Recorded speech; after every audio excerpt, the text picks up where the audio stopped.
kumuha ka ng walis upang basura ay maalis. Tahanan at paaralan, pati na rin sa lansangan, hindi dapat nakalatan.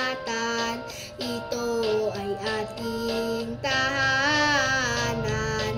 Mga kanal ay ingatan upang hindi mabarahan.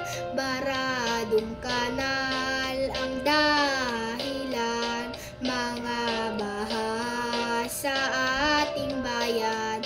Lagi sanang maalala, saan man